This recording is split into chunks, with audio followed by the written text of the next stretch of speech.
Buenas, ¿cómo les va? Hoy nos encontramos en este espacio digital con un entrevistado que va a dar que hablar, que es el señor abogado constitucionalista Adolfo Paz Quesada. En su larga trayectoria dentro de la profesión, podemos ubicarlo en la docencia universitaria, como asesor de empresas y a su vez marca la historia de nuestro país desde la jurisprudencia, porque fue uno de los primeros litigantes contra el corralito y a posterior el cepo cambiario. A principios, obviamente, de siglo, con toda esa convulsión que se vivió en nuestro país por esas fechas. Hoy nos encontramos con él, la verdad que ha tenido una predisposición bárbara para una entrevista donde vamos a tratar de llevar los temas cotidianos desde su experiencia, su expertise, su trayectoria, a el terreno de lo cotidiano, a todo lo que a nosotros nos involucra como ciudadanos. Adolfo, ¿cómo te va? Bueno, muchas gracias por entrevistarme y bueno, saludo a toda la audiencia.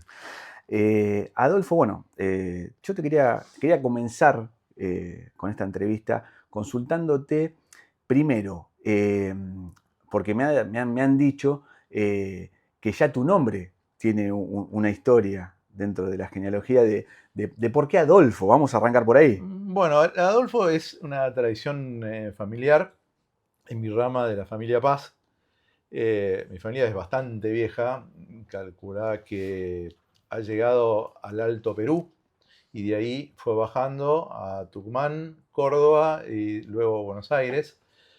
Mi nombre Adolfo viene por Adolfo Alsina, la carta que, bueno, eran muy amigos con mi bisabuelo y una prueba de esa amistad es la carta que te mostré hace un rato, donde le escribe a mi bisabuelo Adolfo Alsina comunicándole que iba a renunciar a la candidatura a presidente de la República.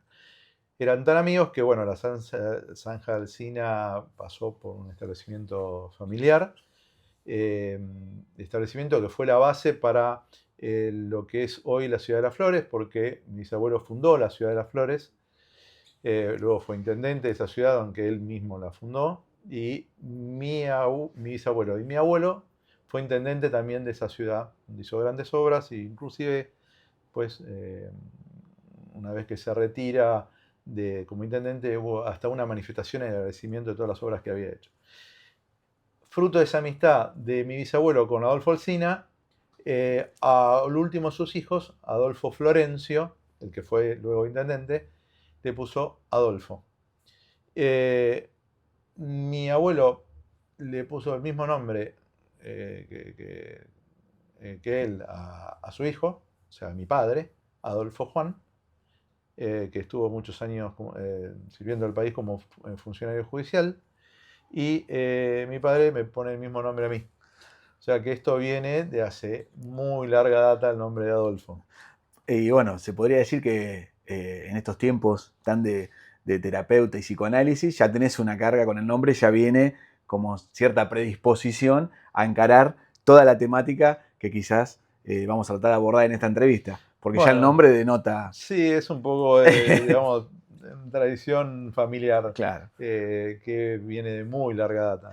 Adolfo, ¿por qué derecho? ¿Por qué estudiaste derecho? Creo que por mamarlo un poco con mi padre, porque mi padre fue un alto funcionario judicial durante muchos años, 42 años, y yo lo viví eso de chiquito, y creo que ese sentido de lo justo, de la organización, la problemática del día a día y la problemática de la organización del país, porque bueno, él estuvo en la Corte Suprema. No llegó a ministro, fue un cargo inferior, pero muy cercano, digamos, a los ministros, digamos. No es, eh, no es la persona que firmaba, sí la persona que muchas veces tomaba, digamos, ciertas decisiones, o mejor dicho, daba recomendaciones como se tendría que resolver una cosa o la otra.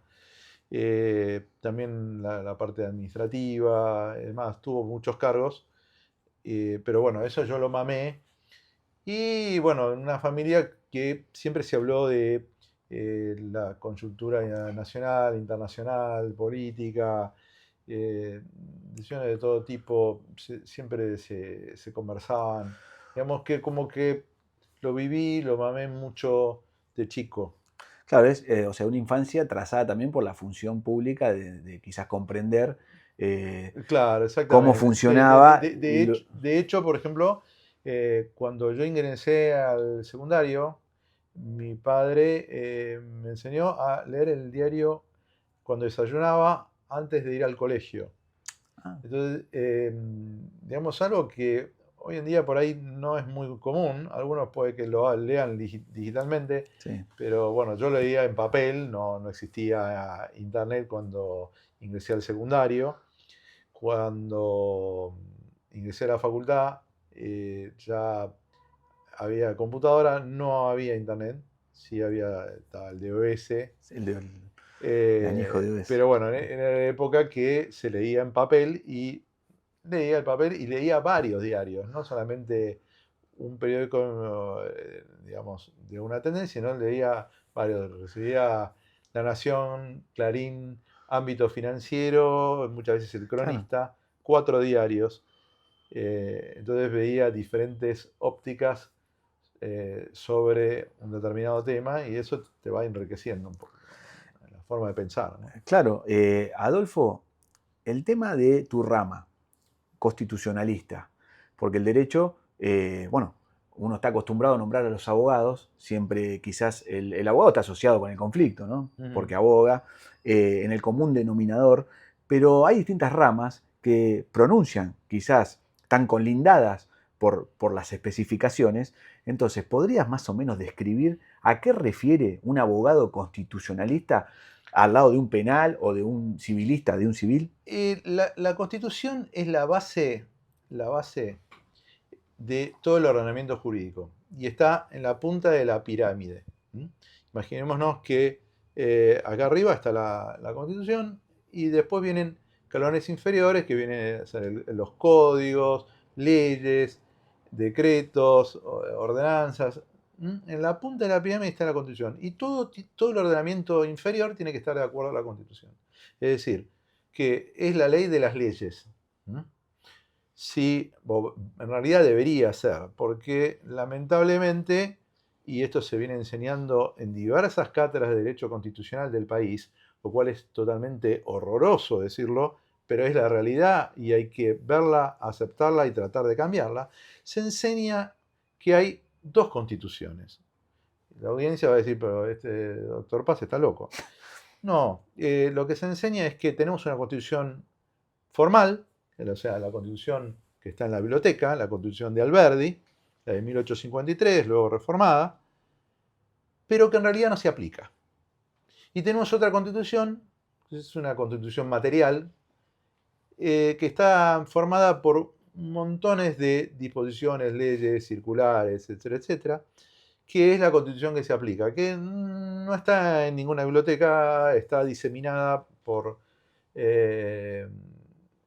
miles de disposiciones de toda índole, de todas clases y de todo rango. Y eso es lo que realmente rige la organización del país. O sea, es un pandemonium el país. La gente no sabe qué hacer. Cuando va a invertir en un determinado negocio, después le cambian la regla de juego. Bueno, por eso vemos que no hay inversiones. Claro, bueno, ese apartado que estás mencionando, Adolfo, bueno, nosotros lo vamos a charlar ahora dentro de un ratito, quizás para nombrar las consecuencias y la realidad de todos los días a nivel institucional como país. Bueno, a propósito, desde la rama del constitucionalismo, ¿no? A vos te vienen, o sea, en tu asesoramiento empresarial, a vos te vienen a ver para saber si cierta actividad, según los márgenes, está dentro de lo que demanda la Constitución Nacional. Ese sería la función, por lo menos el precedente de la función. Digamos, sí, una determinada reglamentación, disposición, ley y demás, está dentro de lo que establece la Constitución. Lamentablemente, la mayoría de los casos no lo están. Es decir, nosotros nos manejamos de forma paralela, como decimos, bajo una constitución formal, no.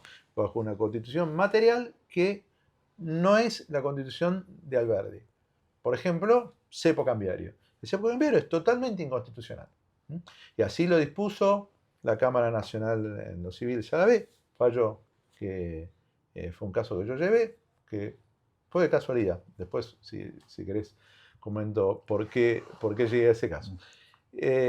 O sea, es inconstitucional, pero está vigente.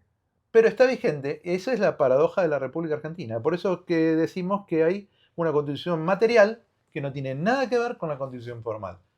Porque fue declarada inconstitucional, está vigente, y lo peor es que se dejó también firme fallos contradictorios. Es decir, hay fallos de Cámara de otras salas que dispusieron la constitucionalidad del cepo cambiario. Entonces, se dejaron fallos contradictorios, no hay ninguna seguridad jurídica, por lo tanto, y estuvo vigente de 2011 a fin prácticamente 2016, fin de 2015, y de 2019 hasta la actualidad, porque se levantó para las personas físicas recientemente, sigue para las personas jurídicas, y hay restricciones también para las personas físicas que la gente no conoce. Por ejemplo, recientemente hubo una circular del Banco Central que dispuso una restricción cruzada para todo aquel que gire de dinero al exterior, aunque sea una cantidad mínima, que si alguien tiene una hija en el exterior, un hijo en el exterior, le manda $100, bueno, no puede operar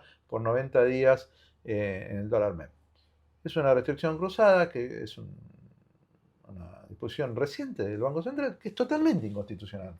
Pero sin embargo, está ahí. ¿Y por qué? Porque es una constitución material. No es la constitución de Alberdi, es contrario a la constitución formal, pero está y es lo que rige. Y entonces ese pandemonium jurídico y falta de certeza y cercenamiento de las libertades es lo que hace que no vengan inversiones. Claro, vos sabés, Adolfo, escuchándote, ya genera para el que no está dentro del tema de lo jurídico, del derecho, del constitucionalismo, ya genera un conflicto, porque es como no saber ni cuándo comienza ni cuándo termina. Bueno, pero eso ha sido la constante de la República Argentina, por lo menos desde que yo tengo uso de razón. Digamos, desde que yo leo el diario. Digamos. Claro. O sea, desde que entré al primer año de secundario que leo el diario, siempre ha sido igual. Constantemente tropezamos con la misma piedra y cometemos los mismos errores una y otra vez. Por eso hice un video hice referencia a Tato Bores y los monólogos de él, que los monólogos de él es mucho antes de que yo arranqué leyendo el diario, son de los años 60. Y uno ve un monólogo de Tato Bores de los años 60 y dice, digamos, describe una situación del país que es similar a lo de hoy en día. Que los jubilados Sí, los estafaron, que el dólar sube. El carry trade.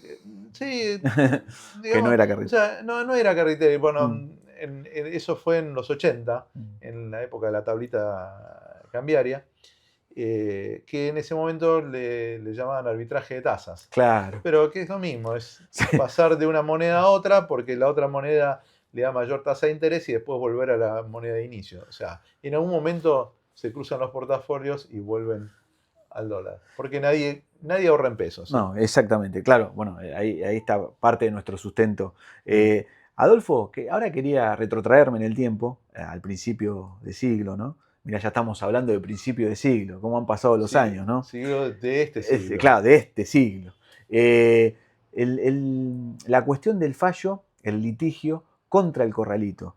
Porque bueno, estás dentro del marco histórico, en un epicentro que creo que los historiadores ya lo marcan como un paso de época, en una situación que ahí está y ahí se puede llegar a ver cómo acciona el derecho constitucional. ¿Podrías comentarnos cómo se logró lo que lograste con el primer fallo? Bueno, eso fue bastante complejo. Varios clientes que me lo solicitaron. Uno en concreto era un fondo de una persona discapacitada. Y bueno, realmente me conmovió mucho. El dinero quedó atrapado en el banco y luego especificado. Y es así que tomé la decisión de ser uno de los primeros en presentar demanda contra el Estado. Esa, esa mañana, cuando se habilitó, digamos, el poder ingresar demandas contra el Estado y contra los bancos,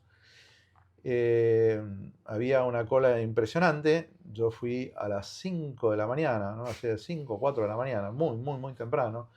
Me fui turnando con mi pareja de entonces, mi novia de entonces, eh, llevando una sillita plegable. ¿Mm?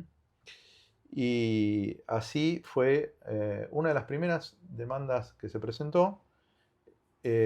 Luego había que ir a los juzgados, patear tribunales, lo que se dice, ir a los juzgados personalmente, ir todos los días reclamando y demás. Así fue como el 2 de mayo de 2002 salió el primer fallo de primera instancia declarando inconstitucional el cepo cambiario, la especificación.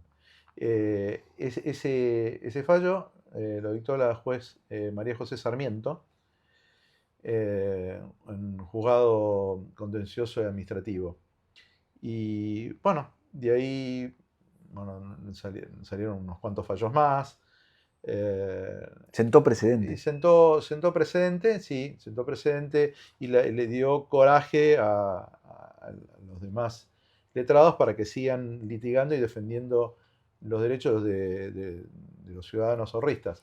Y por suerte lo hicieron, por suerte lo hicieron, y eso es lo que deberían haberse hecho en un montón de cuestiones, no solamente con la especificación, sino contra, eh, por ejemplo, las retenciones, contra un montón contra el cepo cambiario.